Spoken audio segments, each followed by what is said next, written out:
Good afternoon, everyone, and welcome to day 2 of GEC. Fantastic to have such a good turnout for this session, which is all about entrepreneurship in unexpected places. And today we will be unpacking some lessons learned around fostering vibrant entrepreneurial ecosystems in small cities, which is something that I'm personally really passionate about. My name's Chris Kirk. I'm the CEO of Stone & Chalk, one of the largest incubators and support networks for entrepreneurs in Australia, and I'll introduce my two fantastic guests in a second. But before I do, I will start by acknowledging the traditional owners of the land we meet on today and paying respects to elders past, present and emerging. Now, before we kick off, it's always useful to get a bit of a read of who's in the room. I've been blown away over the last 2 days just by the diversity of this particular conference. It's been so refreshing to meet people from places I'd never even heard of before. But we might just get a show of hands. Who here is a entrepreneur, a founder, or working in a technology startup? Put your hand up for me. Very good. Maybe, about half the room. Fantastic. Who here is working in ecosystem development, whether that's supporting on... Oh, very good. My people. I like it. Fantastic. Any people from government or policy here? A couple. Very good. Investors and people that just got stuck in this room still recovering hangovers from last night? No one? Very good. You're probably...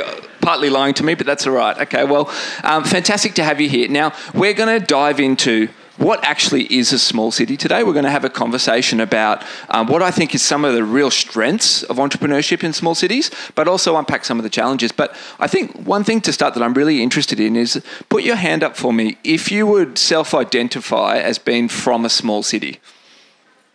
Very good. This is fantastic. I don't know about you, but I often go to these conferences and I feel a little bit out of place because the person up on the stage is talking about Silicon Valley or New York.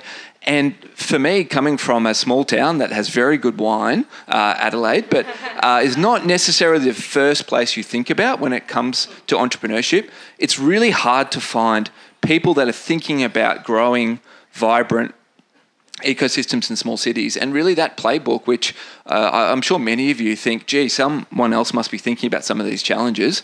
Like, this is the conversation we want to have today. I'm going to introduce our two fantastic speakers, but this is an opportunity for people to share your own perspectives. I would love to hear which countries and cities you're from as well. And hopefully more than anything from today, you can scout a few people that you think, gee, at drinks tonight, I really want to talk to them because they're doing brilliant things in their city. So welcome. This session will go for about 50 minutes. We're going to use most of it for questions, probably have about half an hour of Q&A with our speakers. And strap on in. Very good. So I have two challenging jobs. One, because I feel like a very naive Australian who had to Google where some of these places were. And also both Heidi and Stephanie have very long LinkedIn careers that make me doubt what I've been doing with all my time. To start with, I'm going to introduce Heidi Renata. Heidi, I'm going to let you tell your personal story. But one of the things that really struck me about you was Heidi was actually responsible for founding one of the first Indigenous model co-working spaces in the world. She's based in Dunedin. Put your hand up here if you've been to Dunedin. You probably just landed in the airport and drove straight through, but Heidi won't take that personally. And Heidi has had a really, I think, quite unique career and has dedicated at least the last decade of her life to a fantastic cause that she'll tell you all about in terms of helping not just local people in Dunedin, but also Indigenous entrepreneurship as well, which is fantastic. And then we have Stephanie. Stephanie's from a town called Flensburg in Germany. Put your hand up here if you've ever heard of Flensburg before. Yeah, we got a couple, very strong. Flensburg's just on the border. It's about 5 minutes from Denmark, as Stephanie tells me. She gets her breakfast in Denmark each morning. Stephanie's a serial entrepreneur. She's I think, quite frankly, batting well above her weight in terms of the size of Flensburg versus the initiatives that are coming out of a small city, responsible for a host of different initiatives that we'll talk about today, everything from supporting females in entrepreneurship to developing the capability and capacity of the local ecosystem. So we're really lucky to have two models of people thinking differently about how to really turn small cities into opportunities for entrepreneurship. And we're going to start right there. So maybe really briefly, if you both tell me your personal stories and kind of what what led you to the stage today, and what makes you so passionate about this topic, which ultimately is helping entrepreneurs succeed in cities that probably haven't traditionally have an identity that is correlated to, emerging tech. Kia ora koutou, ko ai au, ko haere nara tuku ingoa, ko au te kai whakahaere mātua ki Innovate HQ. Firstly, namahi ki a koutou ina tangata whenua and the mana whenua of Australia, which is the Kulin Nation, and I hope that I have pronounced that correctly. My name is Heidi Renata. I'm the founder and chief energy officer of Innovate HQ, based in a little city, the sister city to Edinburgh, called Dunedin, and in our Māori term, which is how I acknowledge you first and foremost, is Ōtiputi. What brought me to be here? It was a fortuitous situation or invitation. Thank you to Pascal, my sister to another mister there from France, who said, hey, would you like to get up and talk about your experience being able to create innovative ecosystems in little small cities? So I'm pretty passionate about Dunedin. Although my darker features represent my Māori heritage, which I'm extremely proud of. The other part of me is also Scottish and Irish heritage as well. So Dunedin is the sister city to Edinburgh, and I think my DNA, my genetic engineering, makes me very passionate about the whenua or the land that we represent there. A little bit about me. When I was at school, I was always what am I going to be when I grow up? I didn't think I was sort of destined to be an academic. I was too busy talking and socialising and being disruptive. But I think probably the easiest way to define me would be my curiosity, and it's basically the DNA strand or the foundation of everything that we do with the work that we do back in New Zealand now. Can I just ask the question? What was it? That is a perfect introduction, and I feel like we are going to have no issues whatsoever filling 50 minutes today. Okay. Stephanie, give us a little background on yourself. So, I'm Stephanie. I'm the Director Entrepreneurial Development at our University of Important Applied Sciences, so not a classical university. And I was born in Flensburg, so directly at the border between Denmark and Germany, but my family originally comes from Denmark, and that's something that always, I think, made my life, because it's so normal for me to cross the border, and I know that there are so many people out there, for them that's always like going on holidays or something, like doing the vacation somewhere else. And for me, it's totally normal to, as you told, to drive to Denmark 5 minutes by bike and, grab my breakfast or, cakes. Yeah. If you try and travel 5 minutes from this spot here, you're not going to get very far in Melbourne, but fantastic and great to have you both today. I'm interested to start, I guess, with the conversation around small cities and what actually is a small city. And I think and one of the things that we were reflecting on earlier is, this almost a bit of identity moment that's happened, particularly with COVID, where potentially, and I think a piece for discussion is the definition around our cities and our kind of almost mental model that we used to think about constrained opportunity has really changed. And, I think as we get into it and we talk about some of the entrepreneurs that we're supporting and so many of the businesses I'm sure you're each running in the room, we all acknowledge that the opportunity today is global. I'd be interested, like most of you put your hand up and said that you're from a small city. Put your hand up again for me if you think that is to your disadvantage. That is a sign we have a room full of entrepreneurs. Well done. Always looking at the glass half full. That's fantastic. I think maybe we start there. Start on the topic or the theme of, there's almost the superpowers of a small city. Like, what do you think are some of the, perceptions, rightly or wrongly, of smaller cities? And, how do you think about it in the context of the work you're both doing each day? Like, almost turning some of those constraints into superpowers. Well, for us, just to say, Flensburg has roughly 90,000 people around, so it's really not that big. So we're not interesting enough for big chains like, I don't know, Starbucks or WeWork is a co-working space. So we have to do everything on our own. And we needed a bit time to learn and to talk to our other people, like the technology centers, the chambers of commerce, and everyone else. So as a university, it wasn't that normal to go out and really to think about it as a whole ecosystem and to really collaborate, to trust each other, to think about each other, to meet each other every month or so. And so that's our unique proposition, I guess, because also in our federal state of Schleswig-Holstein, there are other university cities that are a bit bigger, but not that huge, and they are always competing against each other. So we know that we can focus on our strengths and that the other people are doing really good work and that we could just do it together. Yeah, I'll be interested to circle back on that because I know one of the initiatives that you've launched is from what I can tell, almost a sister city kind of network where you're bringing hubs from the region all together. So I think that would be really interesting. But what about from a Dunedin perspective? Yeah, well, Dunedin traditionally it hosts one of the first universities in New Zealand, and I think I'm going to go back to my previous life or previous chapter working for Vodafone New Zealand, and I became more intimately connected with the fact we were responsible for connecting the universe, for lack of a better phrase.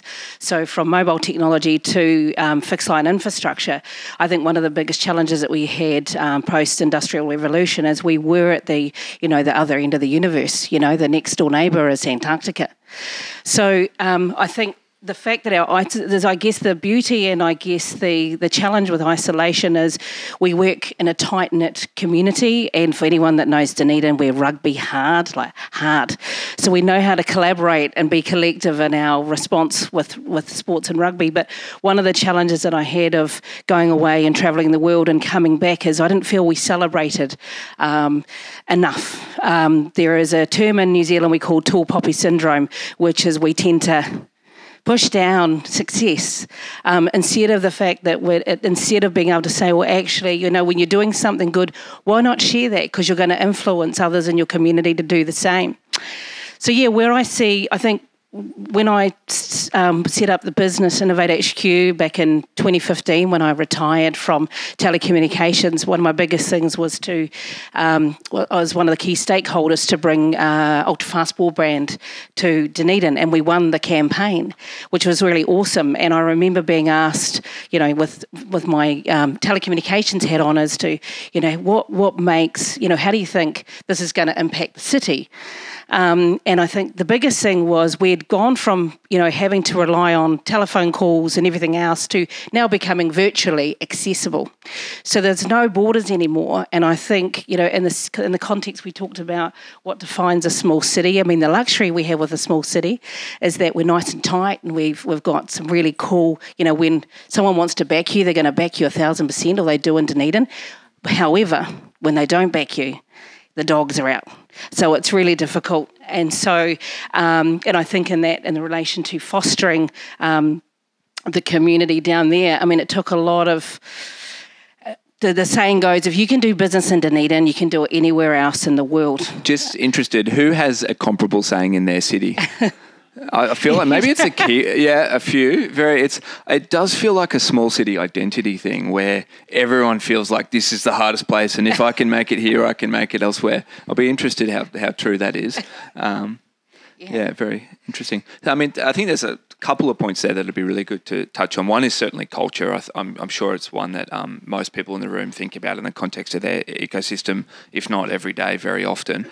But another thing is, I guess, the power of being able to influence or control the system. And one of the things that I found really stark, to be honest, and quite confronting when I moved from a bigger city like Sydney to tiny, what felt like regional town like Adelaide, and was quickly told by my now wife, hey, you don't understand, Chris, you can't do that because everyone here is either related, they went to school together, or they live on the same street, right? And for me, that's a mental paradigm to move through, but you can actually really turn that to your advantage, because it became, okay, well, how do we as best as possible control the elements of the entrepreneurship ecosystem to the benefit of local entrepreneurs? And I just wonder, Heidi, you've obviously had a hugely influential role in terms of putting together and shaping some of the, what I'd call foundational pillars around the local ecosystem. And it sounds like, Steph, in your city, it's been a similar role with the backing of the university. Like, have you had a similar experience or not? Like, has it been an advantage in being able to influence and shape the local ingredients in combination with the university, the government, the kind of local ecosystem, or has that just been hard? Okay, can I talk to that? And am I allowed to sort of swear? You asked for a gin and tonic at 12:01, so you can swear away. Look, it was bloody hard. Look, I think in most cases, Dunedin, as much as I love it, it was pretty conservative. And I guess we're led by education, and apart from that, other sectors are manufacturing and engineering.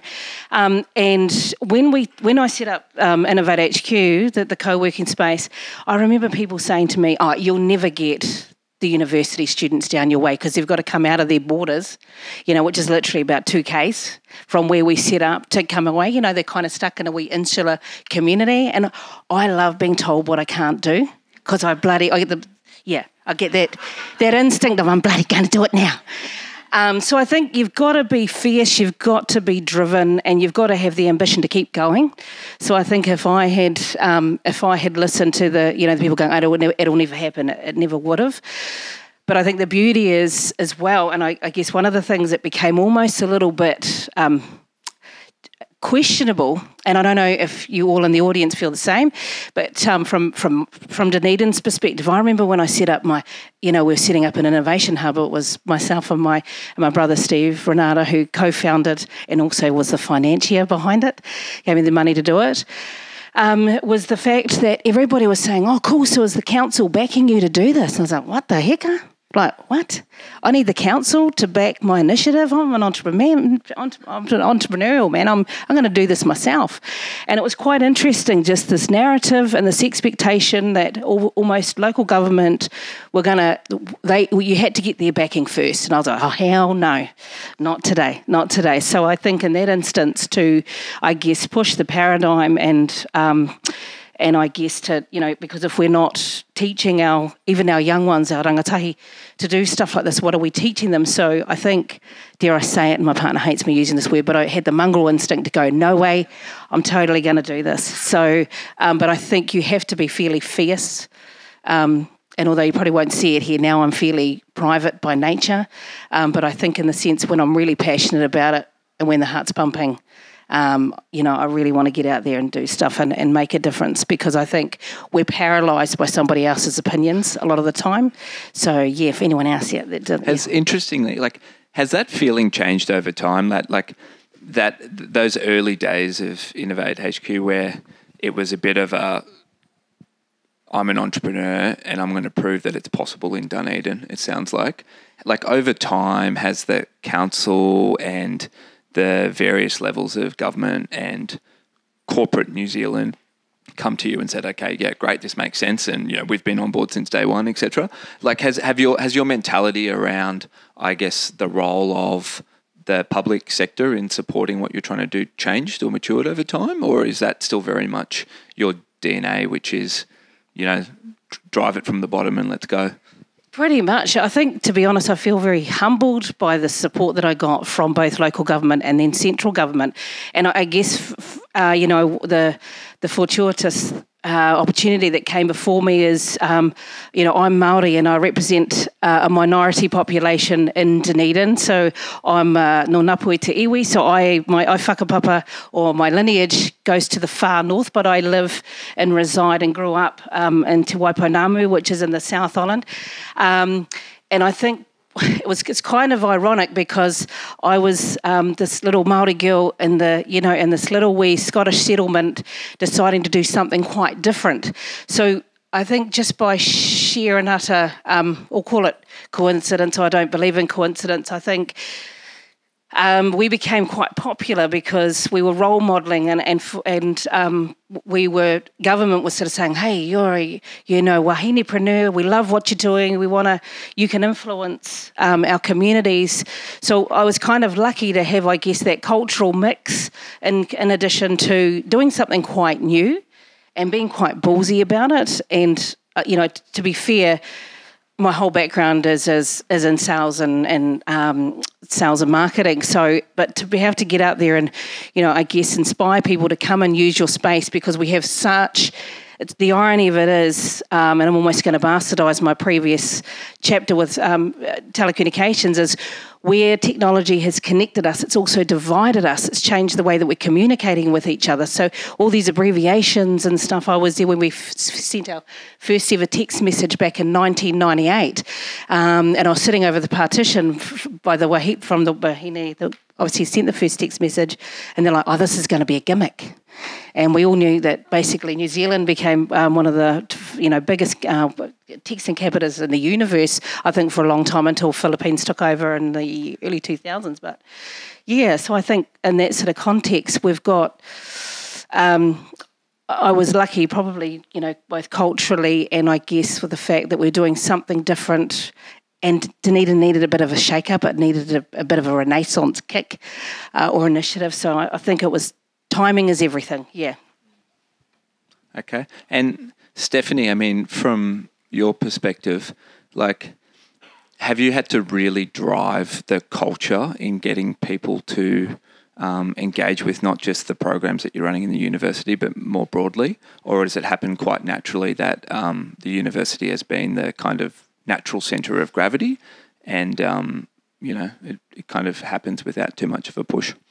Well, yeah, that's quite interesting to see the two different worlds here because, I can't really say because I'm so in my own university bubble. So I would say, no, it was totally easy for us. Yeah, it took time and trust and, resources, right? Or a few. But the people around just have been really open. But the main thing was that we had really a few years before that being together, building trust, doing other projects together. So we knew each other, even across the border, our Danish partners. So we knew that we could rely on each other. So I think that was the point that was easy. The hard point was to find money for it, yeah.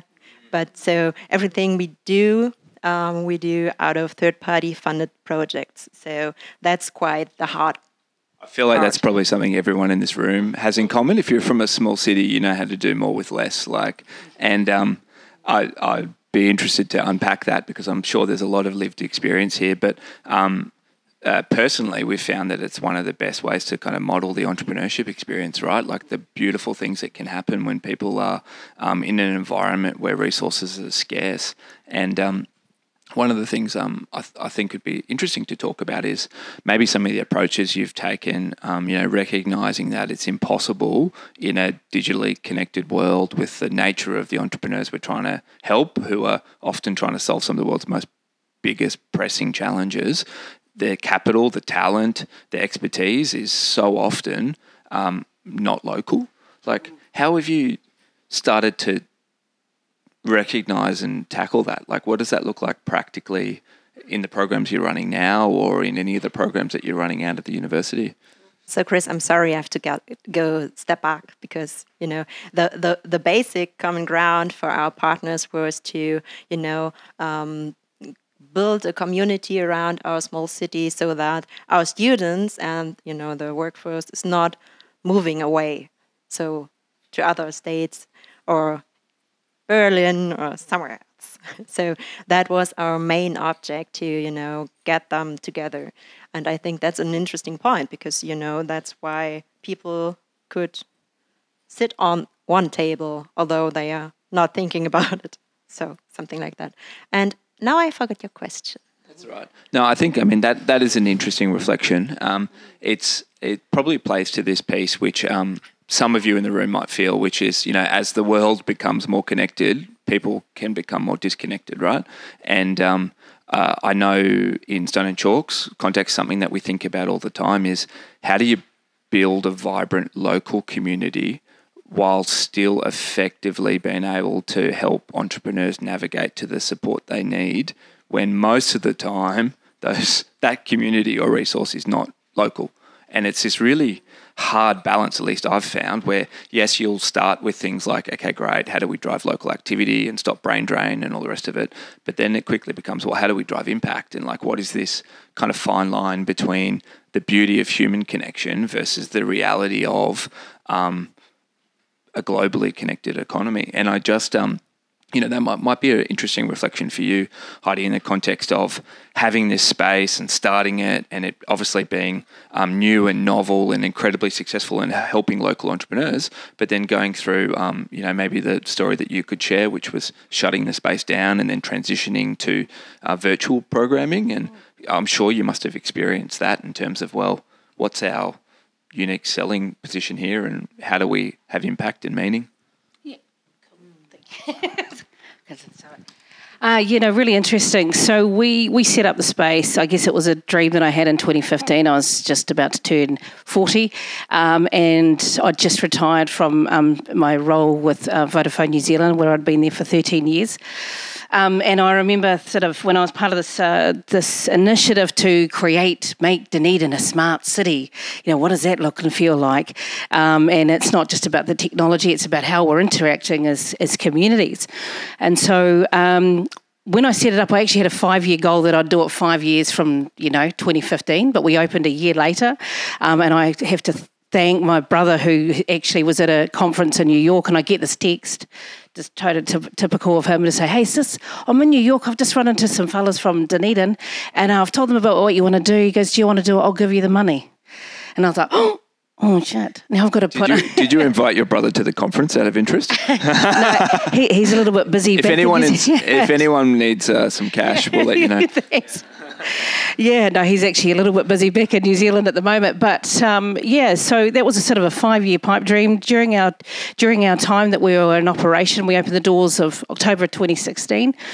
I'd never done anything like this before. But to go back to your point as to what was the kaupapa, what was the purpose behind me doing it, is I wanted to bring community together again, in Western terms, we created a business marae. So for Māori, marae is where we meet and we gather and we resource. And we'd gone away from that. And I think creating Innovate HQ was my version, I guess the 2016 version of creating a new marae that was able to support and resource businesses from startup right through to, globalisation. Did I know what I was doing? No, not at all. But I just thought it felt right, and I'm just going to keep doing it because I think we'd become so fractured and we weren't talking to each other anymore. And my role with Vodafone New Zealand, I had the privilege, I used to head enterprise for the region down there. And I remember going and meeting all these interesting businesses, and, our portfolio was huge. And I remember thinking, how come we don't know about you? You're doing amazing stuff. Why are you in your garage? Why are you in your wardrobe? Why are you not being seen, man? Who here has a similar experience in their community? Yeah. It's something that strikes me all the time. You think you know everyone, and then you're like, this is the most brilliant thing ever. Yeah. Yeah, and I was kind of like, we need to see you. So we need to create a space that's safe for you to express, safe for you to connect. And I think, the biggest thing, it's really hard because I think over the years, for whatever reason, it's the speed, it's the rapid deployment of technology that we've forgotten how to talk to each other. We've forgotten how to be in a room like this, and I love it. We call it kanui ki te kanui, so face-to-face, being physical with each other, because there's a lot more energy that is, I guess, passed between us when we do so. Yeah. So you launched the space, obviously incredibly successful, then had to close. Yeah. That is a huge change or shift in terms of then how you build community, human connection, and support entrepreneurs. Like, how do you do that? Well, you would have thought so. So come 2020, we'd welcomed over 20,000 people into our space. We'd had 32 businesses and residents. I was the face and the body behind it, and I was tired. So the irony of 2020, for those that didn't know, I loved it because suddenly I had a bit of a break. I had a bit of a holiday, and I was actually enjoying being at home, just being with, just being present with myself because, we'd, I guess the challenge, and I remember someone saying about the sustainability of me running the space, it all becomes about you, the one person. And for anyone that is in a position like that, it is a very difficult balance to go, shit, how do I change this brand from just being about me? So when 2020 came and we were midway through a 10-year lease, and I guess the co-founder, she's a wee bit tired too. But I guess, the context of it, we created a space to resource businesses.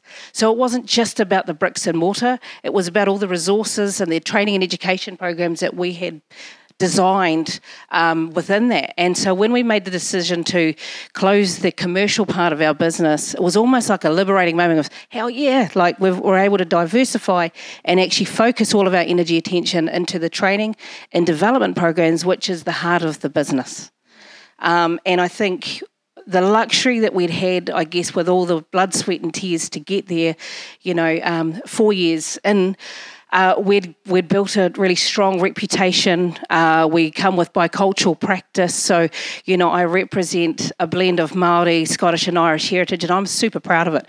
And our logo actually represents the DNA strands of that. So we have kuru, which it's not here now, which is your fronds, the fern fronds, the new beginnings. And within that, we have the tartan that runs in between it. So it's a really cool, I guess, acknowledgement to the DNA. But yeah, for me, the transition was almost like a divine timing. Yep. Yeah, and it's one that, I've spoken to many ecosystem enablers over the last 2 days, and it seems like a really common story, actually, to start with a strong community, to instill this really like pay it forward almost mentality and this, culture of it's okay to fail, and then to, I guess, increasingly mature into, okay, well, where do we drive most impact? And I'd love, Stephanie, from your perspective, you're so perfectly positioned in Europe to help, from an Australian perspective, we feel just in the, us end of nowhere sometimes.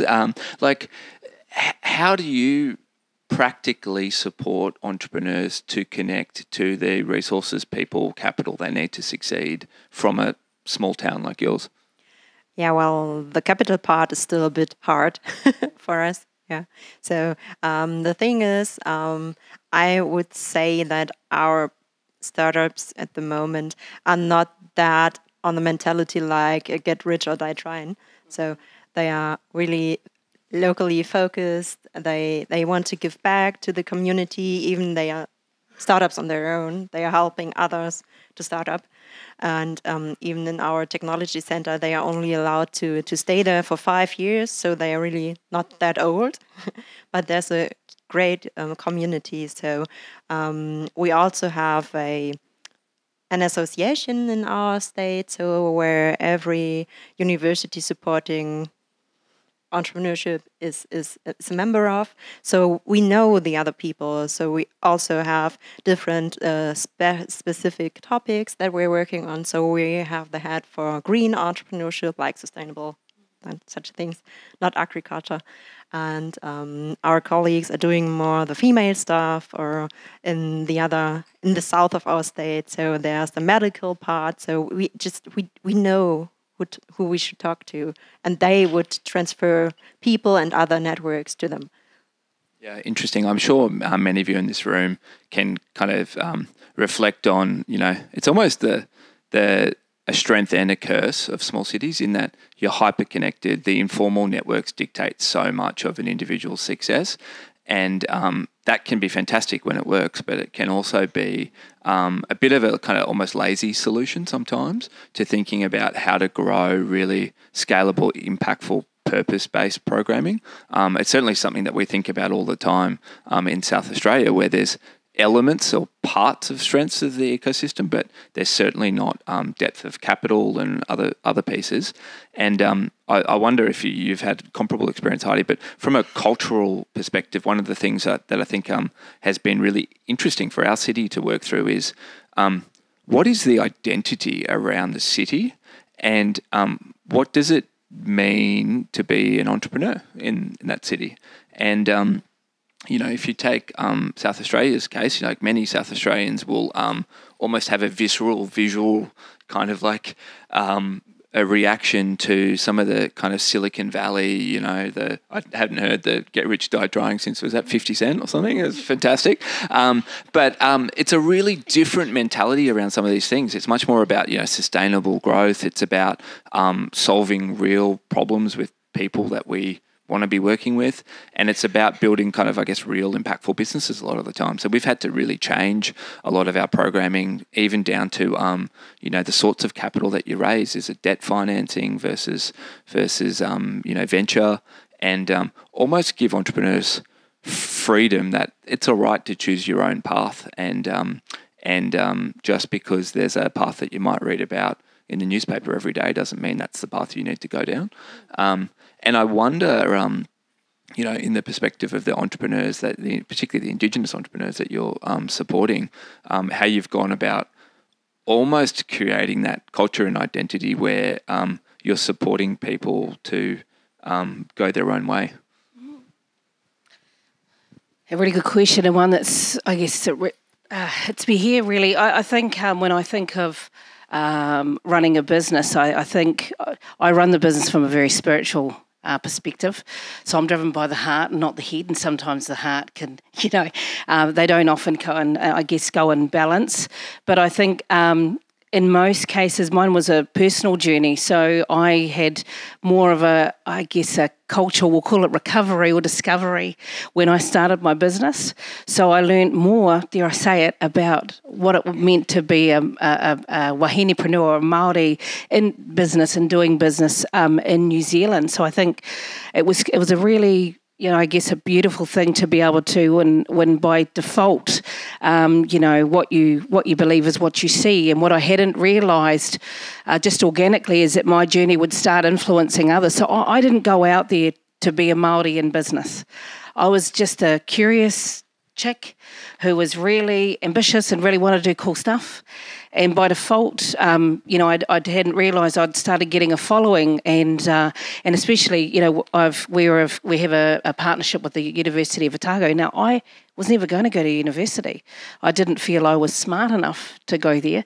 And I think a lot of the things that we challenge with now is our narrative around barriers to entry as to how do we get to go places, and without being offensive to anyone from the tertiary sector here, we were prescribed to go into academic pathways in order to go to the next steps. And so I think for me, I knew I wasn't wired that way. I wasn't going to go via the educational route. I mean, I did tourism because I thought it was going to be really fun and social, and I could exercise my personality there, but it also gave me the opportunity to be a little bit more dynamic as well. But I think, going back to the cultural journey is, I was just being me in a process. I wasn't trying to be anybody different. I'm excited by what culture brings, and the DNA strands and the foundations it brings into how we are doing business. And I think the luxury we have, I know that wahine Māori entrepreneurs around the world are leading the way, and are in the Indigenous way of doing stuff. And I don't know why. I think it's potentially, there's a bit of a maternal instinct that we have with how we do stuff. And so we're out there to nurture and to uplift. And so I think, I think I can only sort of say I was just doing my thing. Yeah. Well, one of the things I really love about small cities is like meeting people like you, actually of all ages and levels, who are just doing their own thing, and how quickly that has an impact on the culture and the identity of the city, because it's so much more visible. And a couple of people can change the whole fabric so quickly of what is acceptable, what is okay, what are the career paths from school, do you need to go to, like all of these things, which in my experience has been incredible to just see how a small change can have such a exponentially big difference.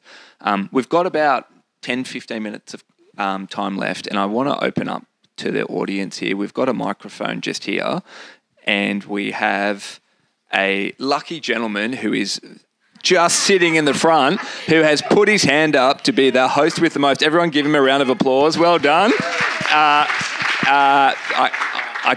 You can, and then you have to nominate the next question. That's how it works. Sure. Okay. All right. So, for a small city and developing creative business entrepreneurs or tech entrepreneurs, what is something that would keep them there? And what is something that would help them connect with bigger metropolises like Melbourne or Sydney in Australia or other big cities in Germany or in New Zealand? Is that important for thriving creative and tech businesses in a small city to be able to make effective, efficient connections to bigger cities and then perhaps bring it back? Something from there. Yeah, look, 100%. I think it's all around that connection. So I think the biggest thing is we can stimulate the opportunity for our budding entrepreneurs, but then you need almost, not mediators, but you need connectors out there going out and farming and hustling around, and building those global connections. So I think you can do all the, you can nurture, I guess, within the small city, but you need to have... you need to have the people out there farming and finding these opportunities, because a lot of those times it comes down to the connections and those relationships that historically we might have missed because we haven't been seen. Yeah, I don't know if that answers your question. Yeah, we definitely not perfect, but have been trying to experiment for years about almost running two lanes of practice. One is like, how do you almost artificially create like innovation density in a city, which could just be, filling up, in our case, it's an old hospital, but just like compressing as much of the ingredients as you can. And then we think about programming that people can access kind of anywhere, anytime, whether that's mentoring, capital programs, etc. In our case, it's, most of the money is coming from US, UK, Sydney, really. And so it's, okay, great. How do you just efficiently, sometimes transactionally, connect with that opportunity? But then how do you have support around you where it's possible to be able to still have that human experience? And I think I'm sure many of you kind of are grappling with that, because it's really hard to do that effectively. And ultimately, so much of what we're all in the business of relationships, right, not transactions. So, I think that will be really interesting to hear from some others around how they're tackling that as well. Next question. You've got one just behind you. You're lucky. Maybe just say which city you're from as well. You want to? I just wanted to add another point. So we're always trying to arrange, excursions, so guided tours to other festivals, to startup conferences, to startup fairs, something like that, so that they can get in touch with them. So we have, in Denmark, the biggest thing is the tech barbecue in Copenhagen. So that's really cool. And it's not that far for us. It's a 4-hour drive. Again, really nice. And that's really interesting, because they're the big people, and even the Danish government, the Danish prince, and so they are getting really good media coverage over there. Or probably to Denmark, we've done a summer school in Berlin, the other way. And so they are getting in touch with them, but not on their own, because they need to get connected, because otherwise they probably won't ask, or just would say hi and run away. So you need to foster the discussion. Hello, hi. Okay, it's weird to hear my voice like in a microphone. I'm sorry. So my name is Wafa. I'm from Algeria, basically a country that is like in North Africa, and even though it's like the biggest country in Africa, it's kind of like divided into two different ecosystems somehow. And basically because like part of it, like a huge part of it is completely desert.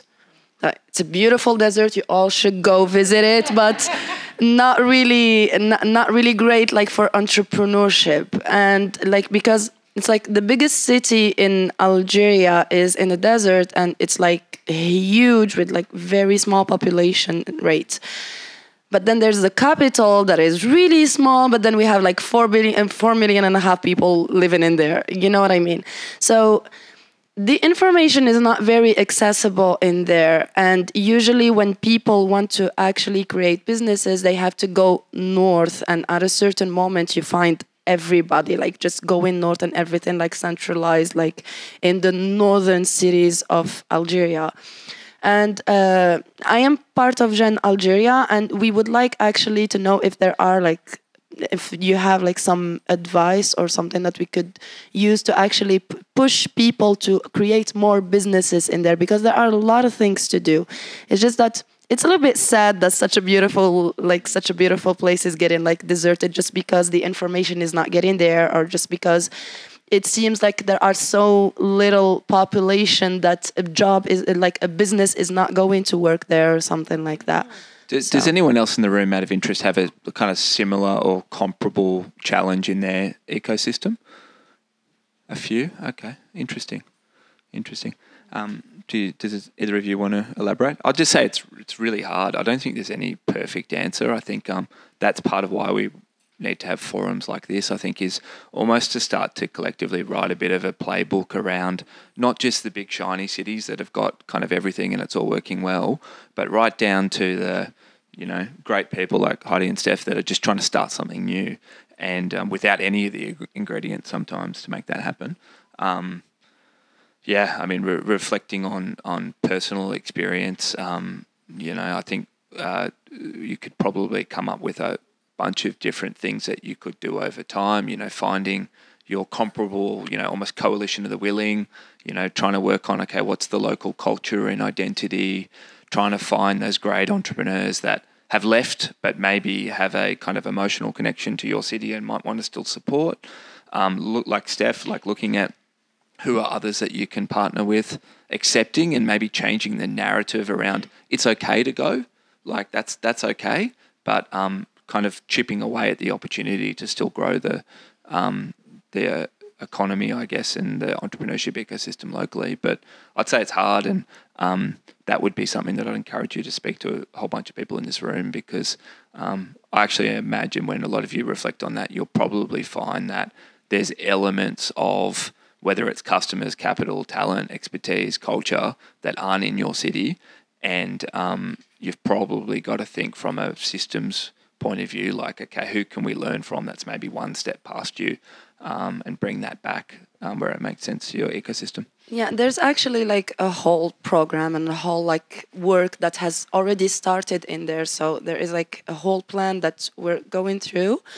It's just that I just wanted like to have some kind of your input, like maybe something that we didn't think about, or maybe something that we didn't, just some insights. That's all. Like, well, Heidi's favorite drink is gin and tonic, and that's one of them. And if you want to know what her second favorite is, you can find out later. So Okay, I'll put that in mind. Yeah, awesome.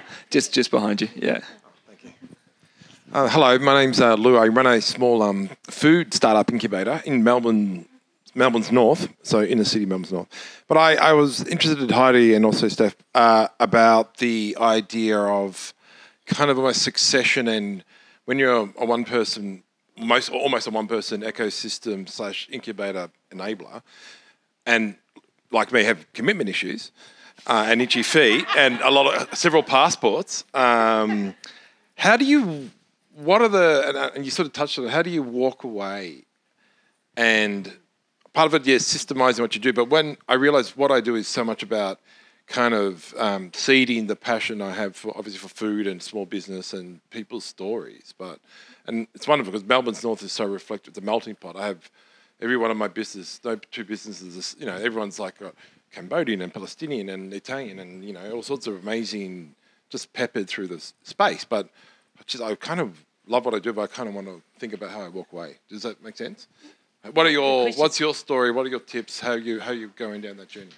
Oh, I think life throws you some interesting sort of challenges, but I feel everything happens for a reason.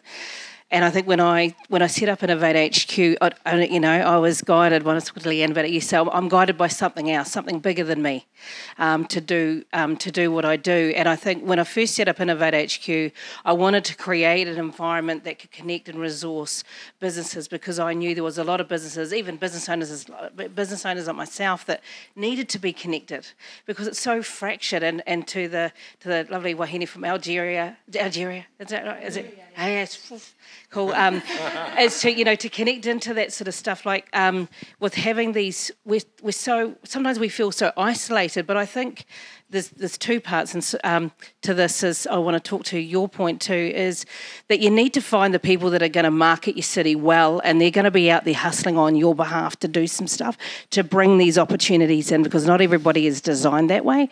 So I think I have a hustler mentality of we've got to go out there and find the opportunities and bring it back and almost create and I will come back to you, sorry sir, as well, but I do want to acknowledge what you're saying, because it's a big deal for small cities, is that you need to find the champions in your city to go out and find these opportunities for you. They're the fishermen that will come in, or fisherwomen that come in and bring these resources back into you. But I also think there's really awesome opportunities for small places to stand out from the crowd. Like, you want to be the people that other people are hunter-gathering from. You're establishing the talent, and the luxury you have with smaller ecosystems is that you've got that cuddle huddle. You can provide a lot more of that support, because I do find in the metropolitan areas it's so big, everyone gets lost in it.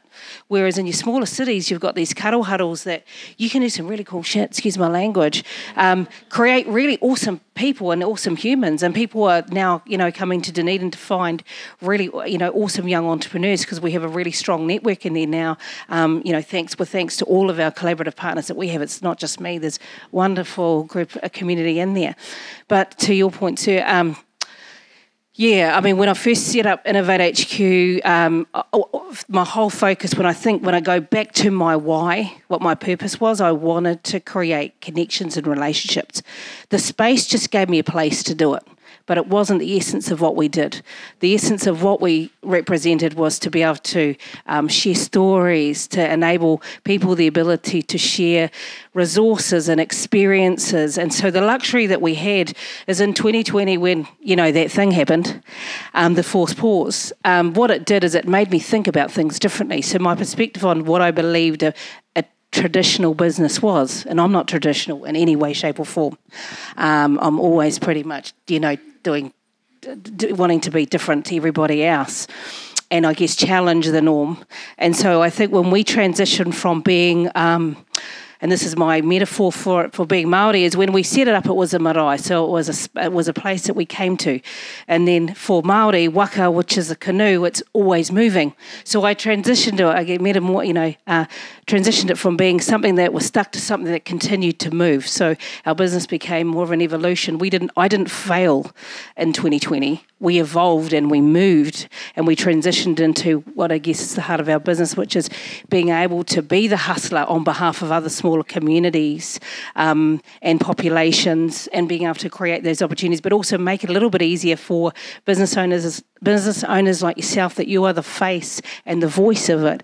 How do you then, create the vehicle to share your experiences, but not just having to do it always on your own, but creating a platform of opportunities as to how you create that impact, if that makes sense. So, trying to be everywhere. So how do you,